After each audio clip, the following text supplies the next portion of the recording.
That was a game Saturday where we got to get it behind us and get over it, but it's one we really expected to be in that one to the end, and we'll have an opportunity to win it in the fourth. A year ago we were happy that we had competed in the game with them. This year we were expecting to win. And midway through the third quarter, we had the first down on the 8-yard line, and the score was 13-6. I thought we were going to score there and tie that game up in the third, have all the pressure on them, and actually win it in the fourth. So disappointed with the outcome.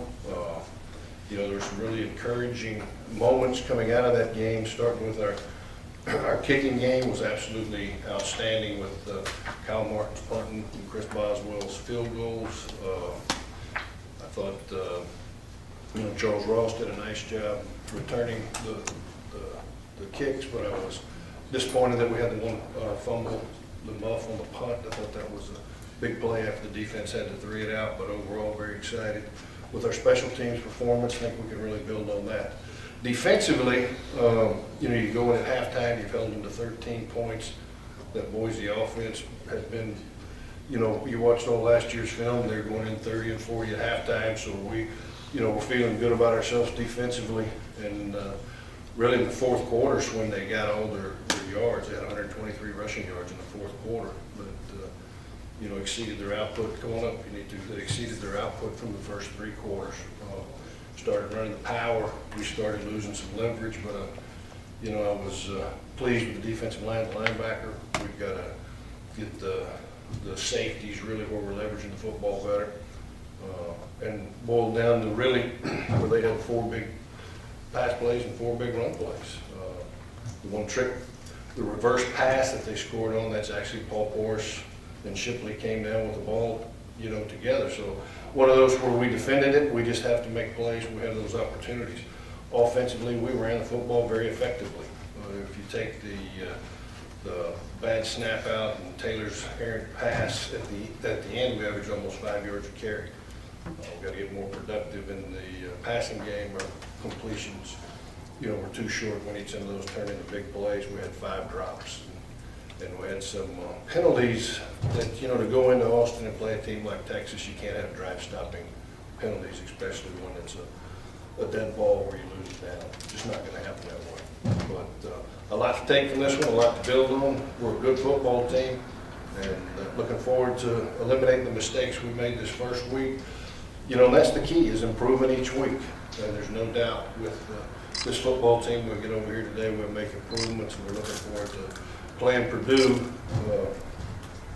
Saturday kickoffs at 2:30, and that's one with Mattress, Gallery Furniture, and Rice have teamed up where they're letting the first responders into the football game for free. I think it's great for Mattress Mac to support the veterans and the firemen and the policemen like he does. What an amazing man. I'm glad has chosen Rice to team up with. But any questions?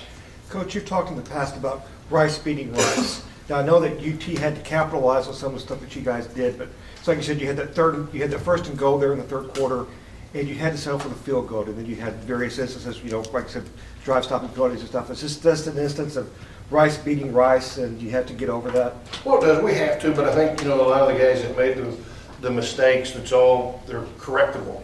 That's the encouraging thing. The no snap. You've got to hear them. The procedure. Those are guys that normally, traditionally haven't made those mistakes. They made them. We got to learn from them, put them behind us, and everything. Like I said, we went in that one midway through the third, thinking we're still going to win that thing. But Rice, when you get in a venue like that, you can't make those mistakes against a team like Texas. There's other arenas you can probably make them and still come out on top, but you can't do that against a great football team. What's McGuffey's status and what were you planning? He should be.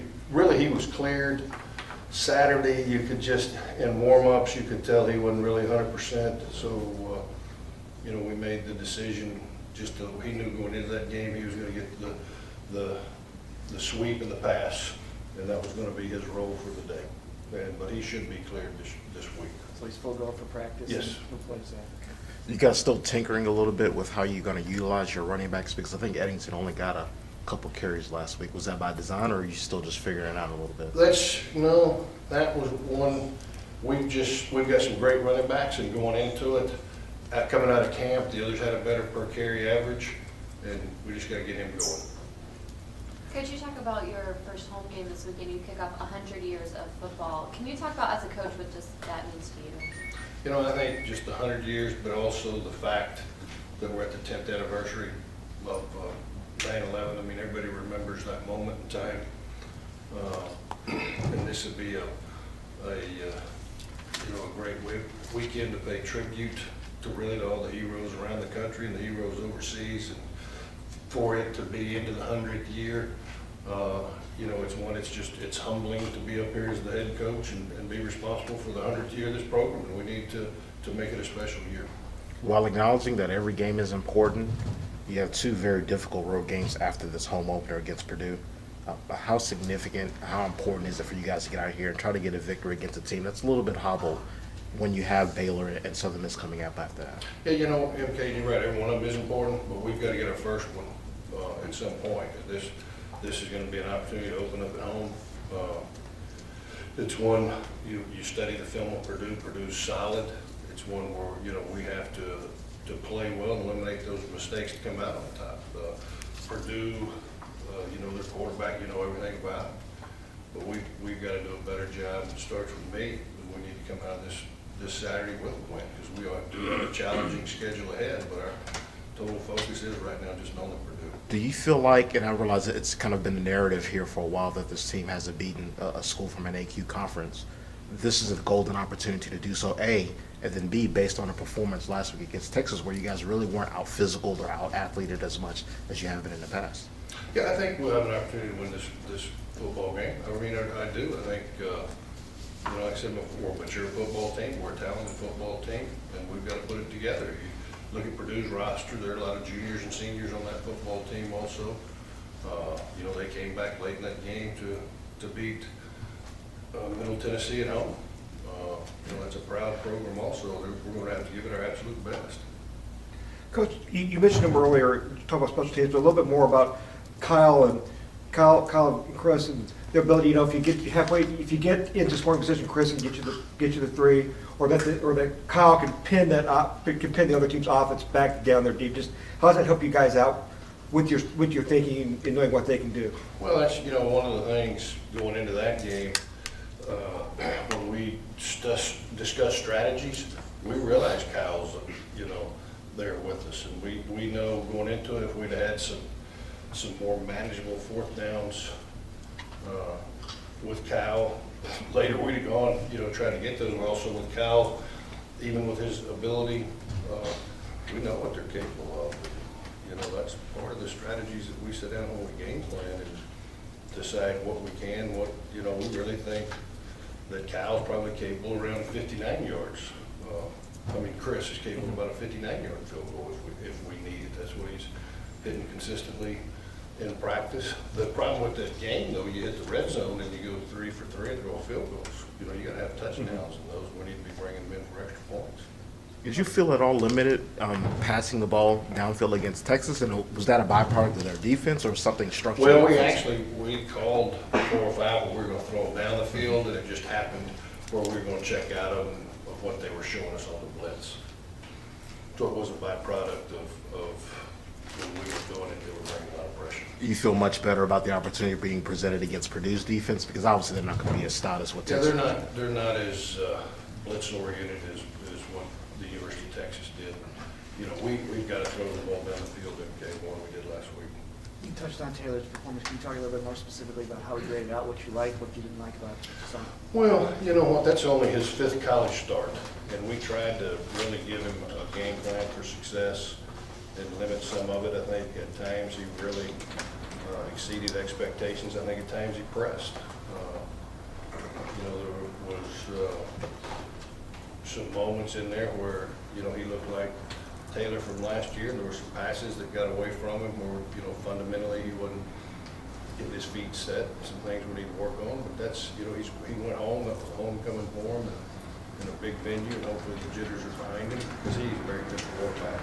He didn't play up to his expectations. I'm sure You know, he's disappointed. I know he's disappointed in the performance. You know, he expects more out of himself.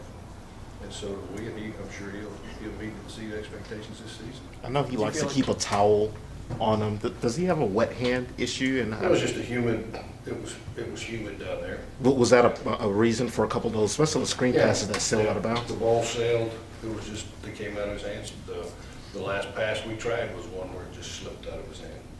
Did you get a sense that he was kind of amped up playing in Austin, UT opener, all Yeah, that stuff a little he bit? was. I think that sometimes when you put too much pressure on yourself, you don't perform as well as you should. I think he was extremely amped up. And, like I said, we're very confident in what he's going to be able to do for us this season.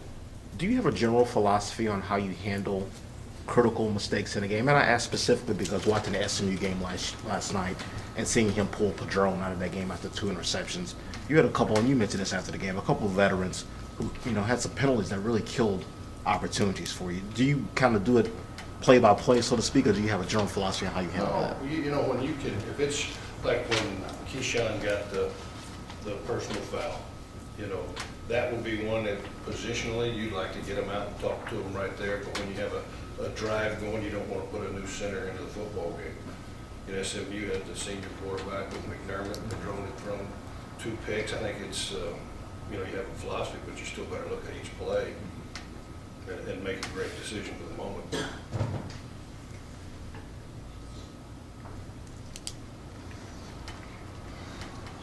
Anything else? All right, Kyle Martin, come on up.